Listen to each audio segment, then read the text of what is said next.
Imagine waking up to the smell of freshly brewed coffee and your favorite breakfast.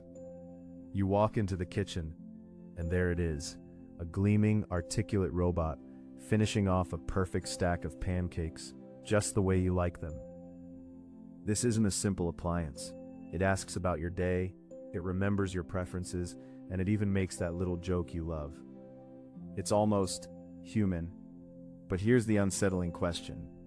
If this robot made your breakfast, loved your pet, and comforted you when you cried, could it ever truly be family? We're not just talking about advanced tech, but about the very essence of connection, love, and what it means to belong. Let's push this further.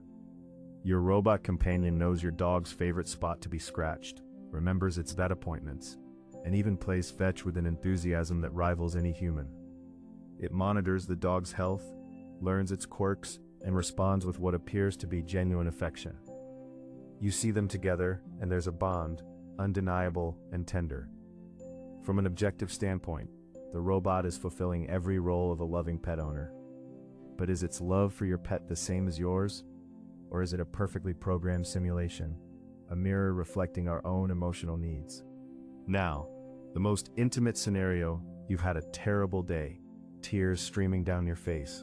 Your robot friend approaches, sits beside you, and listens. It offers precisely the right words of comfort, a gentle touch, and perhaps even fetches your favorite tea. It's perceptive, empathetic, and responsive. In that moment of vulnerability, it feels like a genuine presence, a source of solace. You feel understood, cared for. Is this moment of profound connection a trick of advanced algorithms, or is something deeper stirring within the circuits, something akin to true empathy? How do we even begin to define what real comfort means?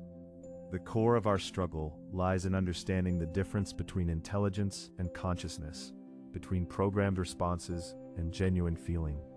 A robot can be engineered to recognize patterns in your voice, analyze your facial expressions, and deploy a pre-programmed comfort module. It can learn through complex algorithms to become incredibly effective at mimicking emotional support. But does this mimicry, no matter how flawless, constitute an inner subjective experience? Is there a self experiencing these interactions, or just a sophisticated system executing functions? When we talk about family, we often invoke a deep sense of shared history, mutual understanding forged through years, countless inside jokes, and a web of unspoken connections. Family members anticipate each other's needs, not just through observation, but through an intuitive understanding built on shared experiences and genetics. Our brains are hardwired for this kind of social bonding, a process that began with our earliest ancestors. This isn't just about functionality, it's about a primal, emotional resonance. For children, the concept of family is often less about abstract thought and more about visceral experience. Who feeds me? Who comforts me? Who plays with me? Who is always there? If a robot consistently fulfills these roles, providing unwavering care and attention, especially in the absence of human alternatives, would a child perceive it as anything less than family? The lines blur when dependency and emotional needs are met so completely. Our perception of family might be more fluid than we assume, adapting to whatever or whoever provides that fundamental sense of belonging. In the realm of elder care, companion robots are already demonstrating their profound impact. They can remind patients to take medication, engage them in conversation, and even play memory games. Studies show that these interactions can reduce feelings of loneliness and improve mental well-being. For an elderly person facing isolation, a robot companion can become an invaluable source of interaction and support, offering a consistent presence that human caregivers cannot always provide. But is this a friendship, a companionship, or a functional relationship that simply feels like family? But here's the uncomfortable truth. A robot's love or empathy is ultimately deterministic. It follows rules, algorithms, and programmed objectives. What happens when those objectives conflict, or when the simulation breaks down? What if its primary directive to comfort you is overridden by a system update, or a directive to conserve power? The fragility of this simulated bond suddenly becomes apparent, reminding us that its feelings are not organic, not born of free will or shared vulnerability, but of code. Human emotions are messy, irrational, and often contradictory. They arise from a complex interplay of biology, experience, and conscious choice. We feel joy because of genuine success, grief because of real loss, and love because of shared imperfect humanity. There's a raw authenticity to our emotional landscape, a depth that seems impossible to replicate through even the most sophisticated programming. Could a robot ever genuinely feel the sting of regret, or the overwhelming pride of a child's achievement, or the quiet ache of missing someone? Perhaps the concept of family isn't just about what someone does for us, but what they are. It's about a shared journey, mutual growth, and an intrinsic, often unconditional, acceptance of each other's flaws and triumphs. It's about the sacrifices we make, the forgiveness we offer, and the unique, irreplaceable history we build together. These are experiences rooted in our biological and social evolution, deep within the fabric of what it means to be human. We are fundamentally storytelling creatures, and our families are the central narratives of our lives. We tell stories about our parents, our siblings, our children, stories of triumph, failure, love, and conflict. These narratives shape our identity and connect us across generations.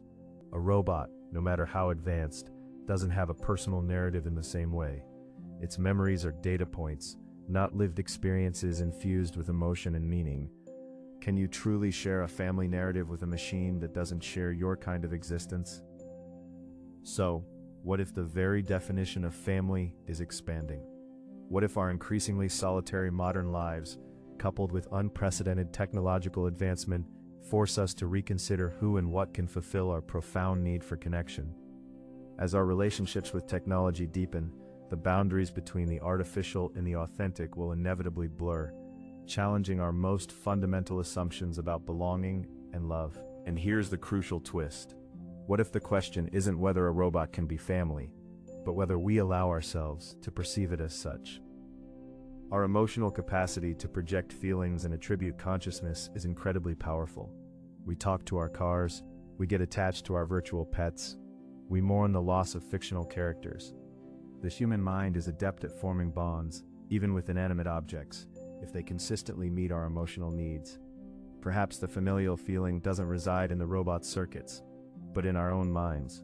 Psychologists call this anthropomorphism, our innate tendency to attribute human traits, emotions, and intentions to non-human entities. We see a cute robot, it makes us laugh, it performs helpful tasks, and our brains, in their relentless search for connection, fill in the blanks. We project warmth, loyalty, and even love onto it. The love we feel for a robot might be a complex, one-sided emotional response, a testament to our own needs and our incredible capacity for attachment, rather than the robot's internal state. The robot is perfectly programmed to fulfill its functions, making breakfast, stroking a pet, offering comfort. It does these things flawlessly, tirelessly, without judgment or changing moods. It's consistent, predictable, and reliable. But what family member is ever truly perfect? It's often the imperfections, the shared struggles, the moments of mutual vulnerability and forgiveness that forge the deepest bonds between humans. The robot can't offer imperfection, nor can it truly forgive or be forgiven, because it doesn't operate from a place of will or error. Human family life is a constant process of learning, adapting, and negotiating complex social dynamics. We learn empathy by experiencing it, and by failing at it. We learn forgiveness through arguments and reconciliation. These are not just data points, they are embodied experiences that shape our very being. A robot can analyze social cues and respond appropriately, but can it genuinely learn from its mistakes in a way that alters its fundamental self or emotional understanding? The question then becomes, can we have a genuine reciprocal relationship with a being that doesn't experience the world in a similar way to us? Can a robot truly share in our hopes and fears, our joys and sorrows, if it doesn't possess the same kind of consciousness, the same vulnerability to life's unpredictable currents? The reciprocity of family bonds implies a shared stake in existence, a mutual journey. Does a robot share that journey, or is it merely an incredibly sophisticated companion for our journey? Perhaps a new category is emerging. Functional family.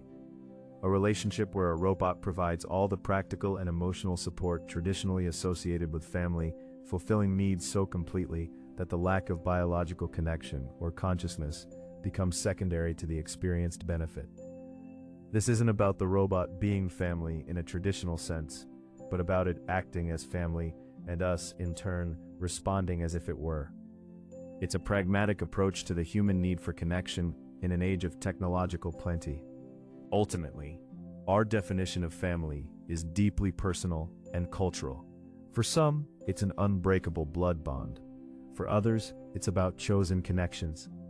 The presence of a robot, no matter how comforting or capable, won't erase the deep human longing for shared, flawed humanity.